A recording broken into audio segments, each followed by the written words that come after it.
Good day all, bincang bareng aku Priscilla yang denger Viva bareng seru di Setcast. Sorry, I'm lost in your eyes. Are you even real? But don't you worry, Halo semuanya, gimana nih? Apa kabar? Semoga baik-baik aja ya. Gimana? Udah lama nih kayak kita gak ketemu. Dan pastinya kalian lagi pengen gak sih ngobrol-ngobrol seru lagi bareng sama aku dan pastinya sama bintang tamu yang baru.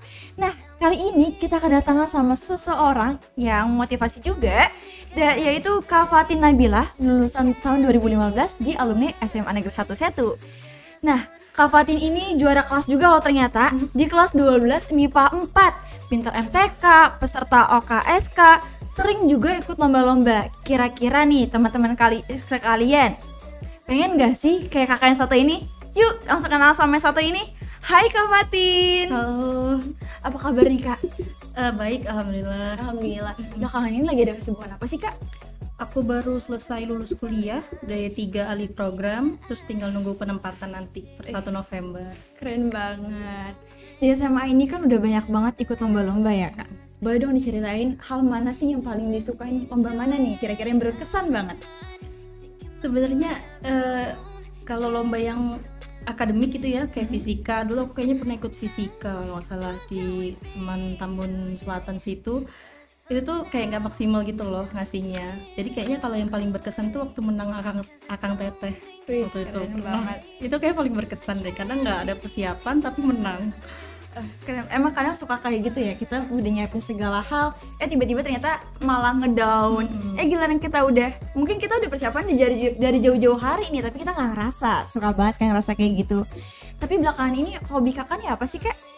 Kesibukan kayak gini nih, mungkin hobinya berbeda-beda kali ya. Sebenarnya hobinya kebanyakan orang ya sukanya tidur. tapi kalau sekarang sih karena lagi les bahasa Inggris, jadi tiap hari itu lagi improving my English.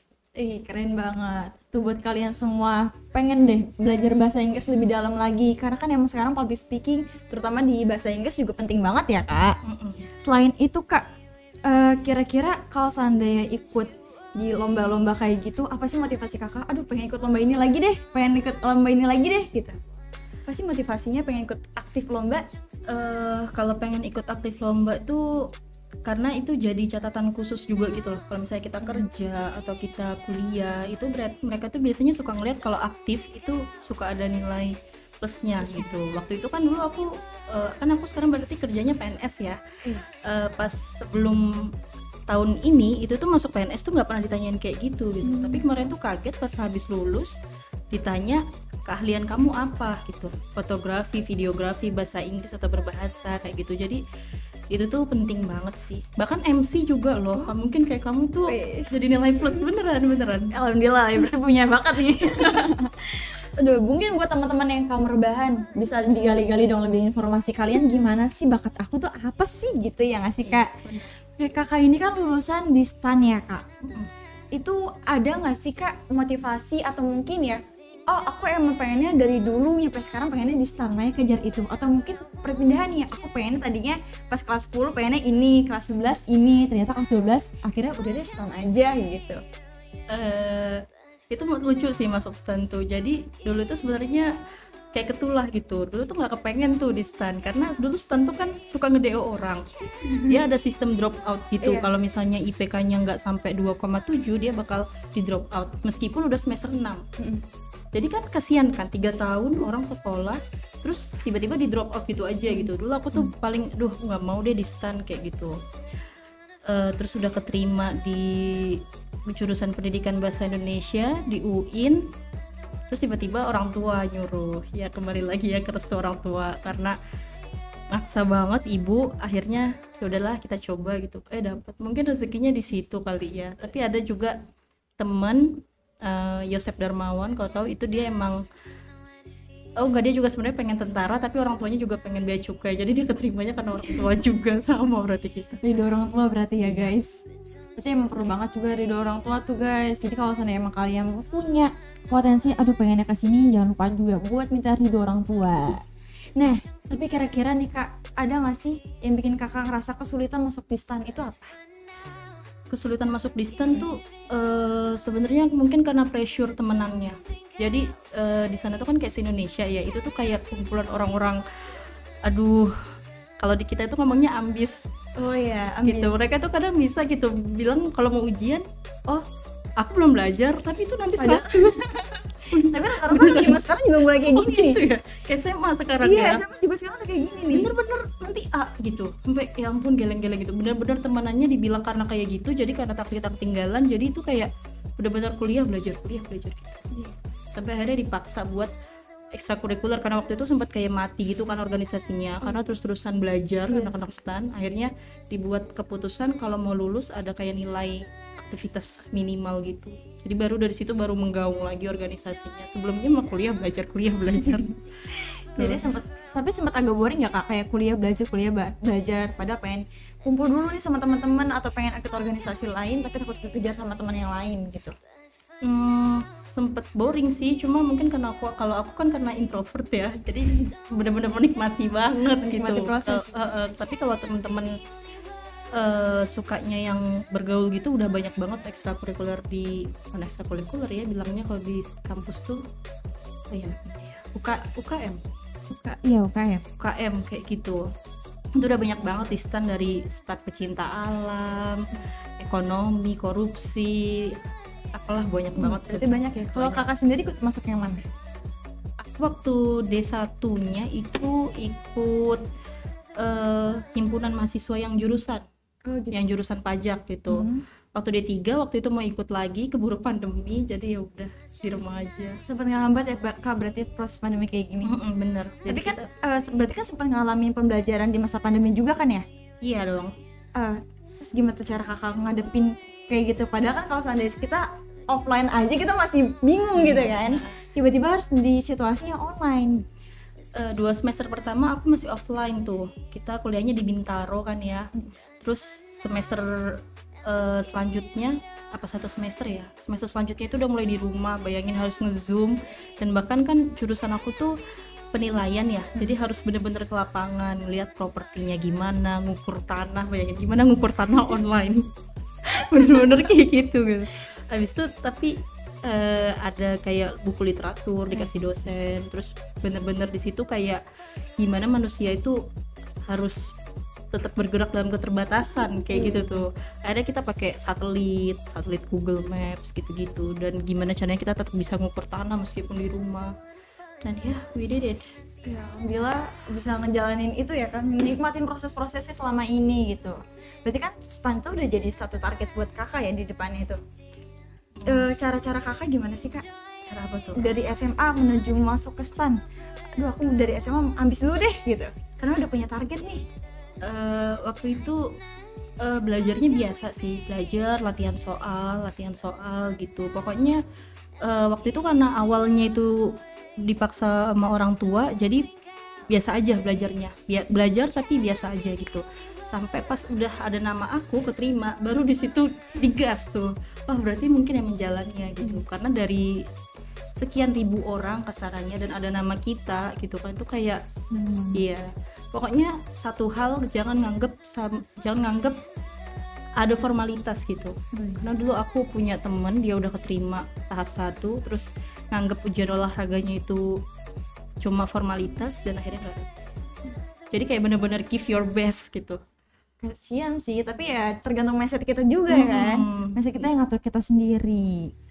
Tapi kalau Sandi STAN itu belajarnya ngapain aja sih kak? Katanya nih dengar-dengar hitungan-hitungan terus nih kak. Bener nggak sih?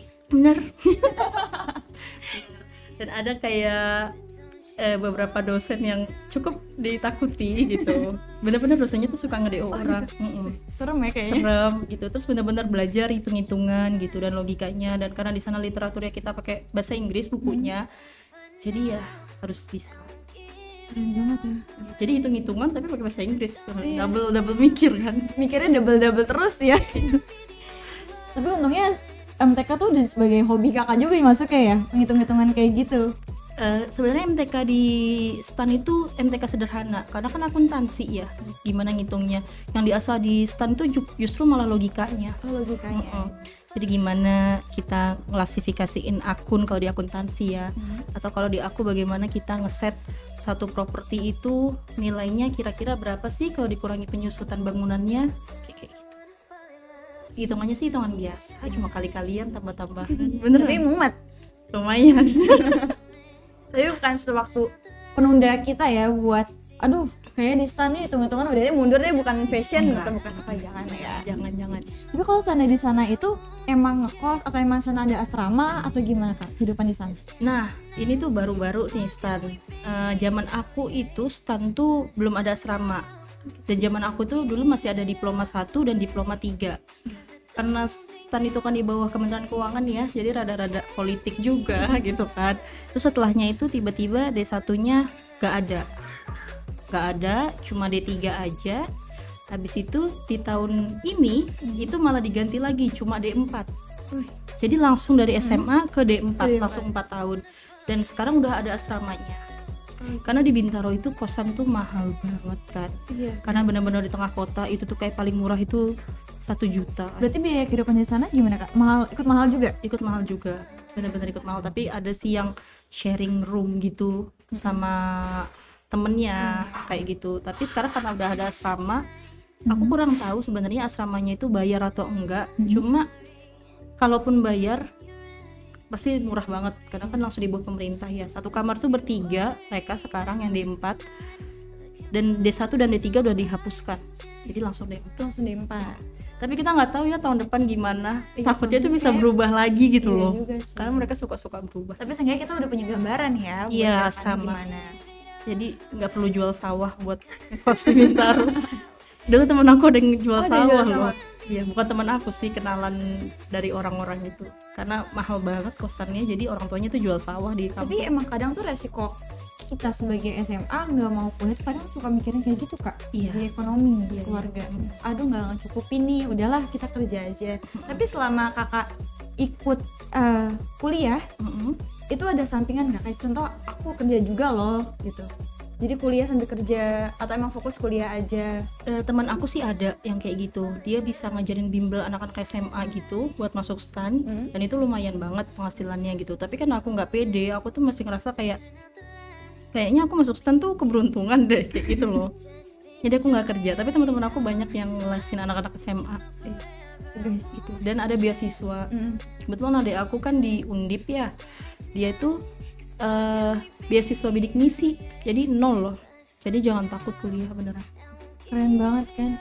Coba kalian bayangin yang udah ikut lomba ke sana sini masih bilang belum persiapan. Buat kalian yang masih rebahan scroll TikTok atau segala macam bilang udah punya persiapan. Aduh, ini nih kayak resiko anak zaman sekarang kayak gitu kan. Iya bener. Udah siap kok, siap sampai lupa di bekal ya. Udah jalan aja gitu. Tren Tapi TikTok. iya. Ya tapi tergantung sih, kalau seandainya emang teknologi itu bisa bawa mereka ke hal yang positif ya nggak ada masalahnya. Kalau menurut aku ya. Tapi perjuangan masuk stan itu susah ya. Dan apa aja sih yang nggak bisa dilupain gitu? Ya Mungkin nggak ada bisa perjuangan-perjuangan. dilupain waktu itu karena aku dulu tesnya di GBK kan ya. Kalau sekarang tesnya udah online di stan langsung. Waktu itu dulu aku masih offline pakai kertas di GBK.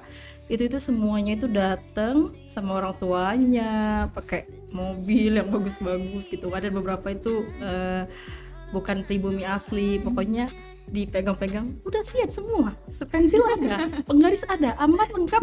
Dan aku tuh diantar Gojek. Itu yang paling memorable sih, kayak ya ampun, aku berjuang sendirian, gak ada yang nganter.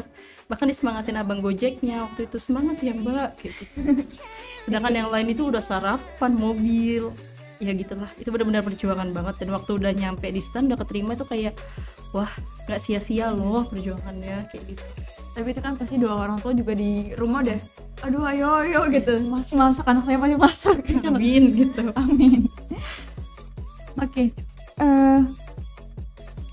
Tapi kalau seandainya kemauan dari stannya itu sendiri emang dari kakaknya maksudnya tanpa paksaan dari orang tua kan ya? Pas awal-awal sih masih ngerasa paksaan, cuma pas udah di tengah jalan ketemu dosen yang hebat-hebat, ketemu temen-temen yang luar biasa, itu sih udah enjoy sih, bener-bener kayak keren banget kayak gitu. Bahkan ada teman aku juga yang dari UI kesehatan masyarakat itu dia lepas buat D1, yang dari S1 ke D1 sebenarnya turun ya. Iya. Tapi aku nggak tahu ya keputusan dia apa gitu. Cuma di situ ngerasa kayak wah, teman-teman kelas aku tuh hebat-hebat loh, masa aku gini-gini aja kayak gitu. Iya. Jadi kita upgrade diri tuh Upgrade diri, akhirnya. iya. Tapi untuk lingkungan kayak pertemanannya sendiri cukup baik ya kan di sana. Kan ada ya beberapa universitas yang yang naik golongan atas sama golongan atas aja nih gitu. Iya. Kan yang itu yang suka ditakutin sama anak-anak zaman sekarang ya. Kadang kalau seandainya nggak harus pinter banget, harus yang agak ke atas banget ekonominya gitu. Tapi kebagi-bagi juga sih sebenarnya di STAN tuh. Kayak temen aku juga ada yang geng-geng orang kaya yang bermobil-mobil tuh ada. Berarti emang setiap kuliah tuh ada. Setiap kuliah aja. kayaknya ada deh. Terus ada juga yang biasa aja gitu. Bahkan makan siangnya tuh nasi, tempe goreng sama kuah sayur doang karena mungkin orang tuanya di sana lagi nggak bagus gitu ya. Pokoknya pinter-pinter aja deh nyari, karena mau kelompok apapun ada, mau yang kelompok agamis ada, mau kelompok yang ini ada, pinter-pinter nyari, Pinter-pinter cari pertemanan ya. bener. Sekolah kedinasan itu kan emang banyak ya yang kita tahu, ada militer atau segala macam. Kenapa sih lebih milih STAN, Kak? Padahal kan dari awal kan tadi udah cerita ya, takut padahal sebenarnya karena sistemnya mainnya DO gitu. Iya DO. Tapi kenapa malah justru masuk ke dunia STAN gitu? Karena pertama dulu aku udah minus pas SMA, dan satu-satunya sekolah, satu apa dua ya, satu kayaknya sekolah kedinasan yang nerima minus itu STAN. Mata minus ya, matanya minus dia tuh nggak terima kan, kalau tentara nggak terima. Terus imigrasi itu setahu aku tingginya itu ada minimalnya, cewek itu 160 Gitu ya. Yes, tuh buat pemahaman sama teman-teman sekalian ya. Kalau seandainya emang kita harus tahu nih kira-kira kuliah kita, potensi kita itu bisa ngedukung atau enggak ya kan? bener, pinter-pinter nyari. Kalau seandainya tadi aku dengar kan tadi kakak nyampe semangatin nih sama tukang gojeknya gitu kan buat nyampe di sana. Tapi pas nyampe di GBK ya, itu tes atau soal-soalnya itu susah nggak sih Kak? Tentang apa aja sih? Bohong kalau bilang nggak susah ya. Pokoknya susah. Dan diinget tesnya itu kalau salah itu ada minus. Jadi kalau bener itu zaman aku ya, tapi kayaknya zaman sekarang pun ada minus. Bener itu plus 4, tidak dijawab 0, salah min 1. Jadi baik-baik ngatur strategi. Kalau misalnya nggak tahu, atau kan di waktu ya, kalau misalnya nggak tahu, pas dulu kita kerjain dulu yang bisa. Terus nanti kita balik lagi kalau misalnya kayaknya antara ini coba jawab gitu. Tapi kalau bener-bener nggak yakin, mending kosong. Karena kalau min 1 kan udah ngurangin, sedangkan saingan banyak ya kan. Gitu sih. Dan ada bahasa, waktu aku dulu tes akademiknya TPA sama bahasa Inggris. TPA-nya tuh kalau kalian masuk SBM, dulu zaman aku SBM sih, sekarang UM apa namanya? UNBK ya, UTBK. UTBK itu IPA atau IPS apa campur? IPA IPS ya. Kalau soal masuk STAN tuh TPA umum sih. TPA umum. Kayak deret. Terus yang kotak diputer-puter. Tahu nggak yang jaring-jaring kubus diputer-puter, mana yang salah kayak gitu. Sebenarnya soal-soal biasa, cuma karena di waktu. Jadi benar-benar harus cepat mikirnya. Iya. Terus kira-kira tahapnya apa aja sih Kak? Tahapnya yang sekarang zaman aku sama sekarang beda ya. Kalau zaman aku dulu kita tes TPA, tes akademik, ada TPA sama bahasa Inggris, terus ada tes kebugaran itu termasuk kesehatan, dan udah sih zaman aku itu aja 2. Untuk zaman sekarang ada? Kalau untuk zaman sekarang tesnya 4 atau 5 gitu kalau nggak salah. Tambah banyak ya? Tambah banyak. Jadi pertama TPA akademik, terus ada kebugaran juga, kebugaran dan kesehatan, terus ada tes masuk kayak wawasan kebangsaan untuk, jadi kan lulusan tuh langsung CPNS ya. Jadi tes CPNS-nya tuh ditarik ke depan. Jadi ketika dia masuk STAN dia udah layak untuk masuk CPNS kayak gitu. Jadi ada tes TWK, wawasan kebangsaan yang kayak CPNS SKD gitu-gitulah. Terus masih ada wawancara. Iya, sama ada psikotes. Lumayan banyak ya tahap-tahapnya. Iya. Udah dilewatin dan alhamdulillah. Banyak. Semoga kalian gak ada minder atau insecure gitu kan, karena kalau sudah udah punya target.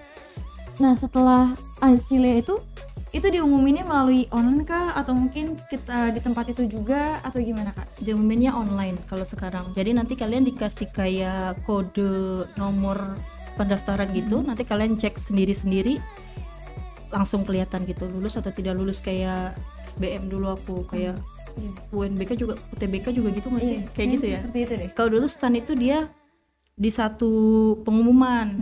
Jadi kita bisa ngelihat orang lain lulus atau enggak. Oh gitu. Karena sekarang dianggap privasi, jadi yang bisa lihat kelulusan hanya yang bersangkutan. Kayak gitu.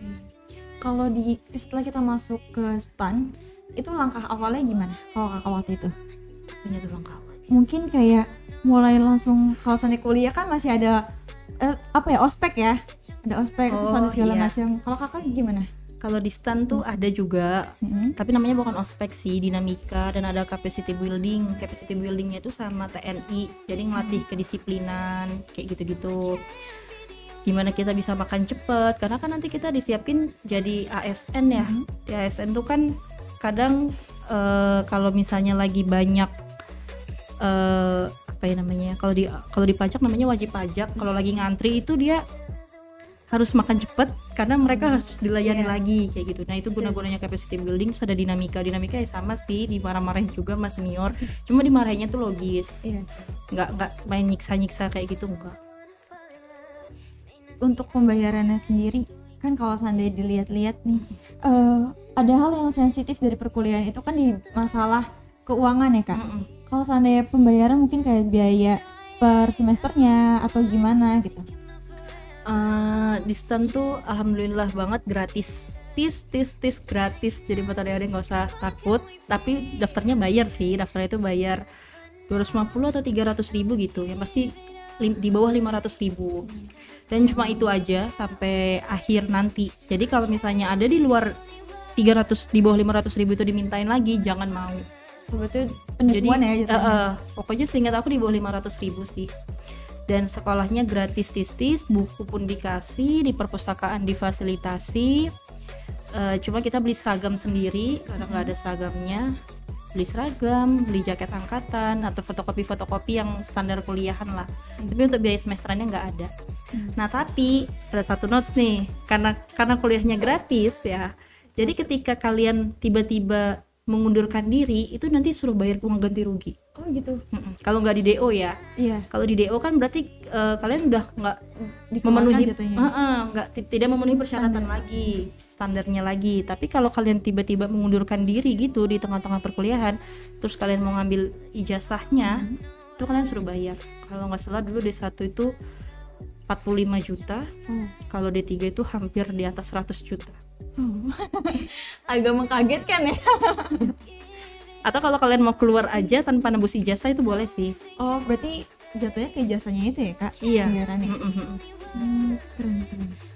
Iya sebenarnya tanggungannya yang dikasih sama STAN banyak ya. Cuma kalau seandainya emang kalian tiba-tiba berhenti gitu kan, ya siap resiko.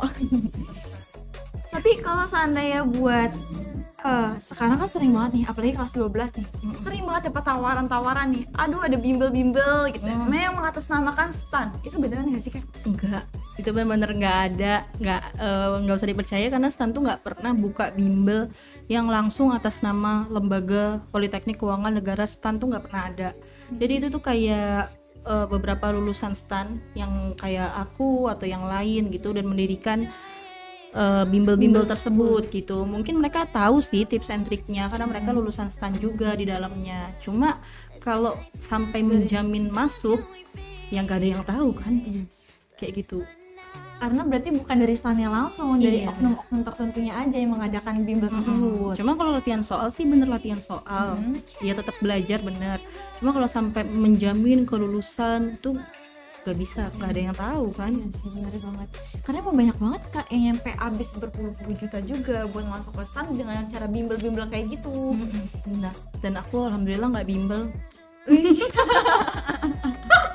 Aduh. Alhamdulillah. Tapi teman aku ada sih yang bimbel. Cuma dia perlu digarisbawahi, dia emang dasarnya orang berada ya. Ya orang berada lah intinya. Dia bimbel ikut kayak gitu, dijamin lulus katanya. di Bintaro sana. Jadi dia bayar langsung dapat asrama gitu. Itu 40 juta. Tapi dia jaminannya itu kalau misalnya nggak lulus, uang balik 50%. Sekian persen. Iya, 50%. Terus aku tanya, terus kalau keterima uangnya balik nggak? Ya enggak lah. Terus kamu keterima? Iya.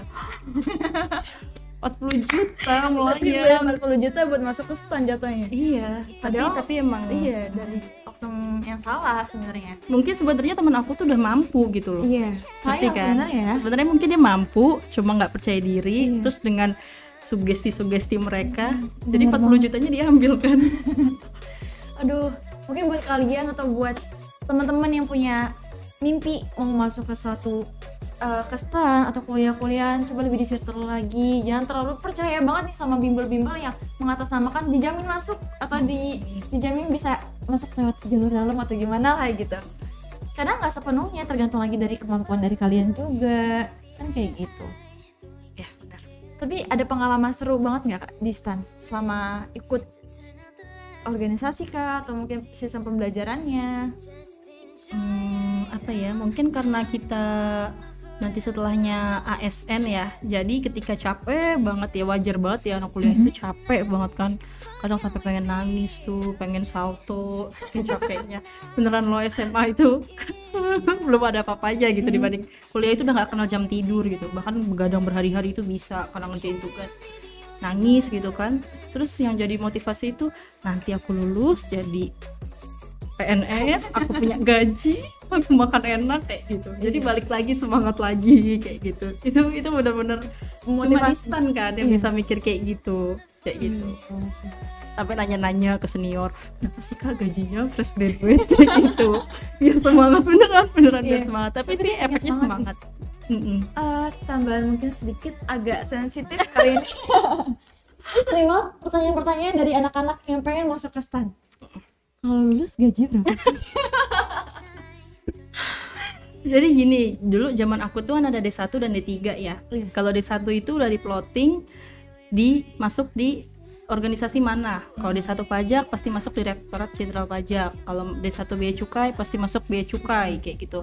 Nah, D3-nya ini disebar, gak cuma di DJP doang gitu. D3-nya ini ada yang di zaman angkatanku ya, D3-nya itu ada yang di Badan Intelijen Nasional, ada yang di Bakamla, ada yang di Kementerian Kelautan, ada yang teman aku di Kementerian Komunikasi, ada yang di Kementerian Kemenpan, pokoknya di mana aja gitu. Dan ya aku nggak tahu tuh gaji-gaji mereka berapa gitu kan, yang di sana, yang di D3, dan apalagi nih D4 setahu aku juga disebar. Jadi nggak di Kementerian Keuangan doang gitu. Jadi kayak misalnya 100% yang lulus, 70% diminta Kementerian Keuangan, 30%-nya disebar. Jadi belum ada Iya, saran. dan 30%-nya itu untung-untungan gitu. Mungkin kalau di Kementerian Keuangan aku tahu kali ya kisarannya. Berapa tuh? Kalau kalau di DJP dibuat motivasi aja ya. Motivasi buat kalian. Aduh, lulus jadi. Kalau DJP Not thinking about forever. fresh graduate D1 ya. Di satu. D1. Kalau D3 berarti lebih atasnya lagi. Apalagi D4. Apalagi D4 gitu. Manasin dulu aja. Tapi itu kalau di bawah Kementerian Keuangan. Wait, 'cause I don't Kayak temen aku nangis darah deh itu dia. Kenapa tuh? Karena belum remunerasi apa ya kalau bahasa PNS itu. Jadi dia masih rendah, bahkan di bawah D1. Jadi ya banyak-banyak berdoa. Jadi setelah lulus itu masih berdoa, ya Allah semoga penempatanku di Kementerian Keuangan. Banyak-banyak doa. Dari awal masuk nyampe terakhir doa Terus Udah kelar-kelar. sampai meninggal loh Oke deh. sebenarnya. Oke, kita udah banyak banget ngobrol sama Kak Fatin Nabila tadi masalah soal stan. Mungkin kalian udah punya gambaran juga nih tentang kuliah atau stannya kayak gimana. Wah, Kak Nabila, Kak Fatin Nabila, makasih banyak ya. Sama-sama. Semoga bisa dapat gambaran buat kalian semuanya dan termotivasi juga. Oke, buat kalian semuanya sampai jumpa di podcast selanjutnya. Bye bye. Bye bye.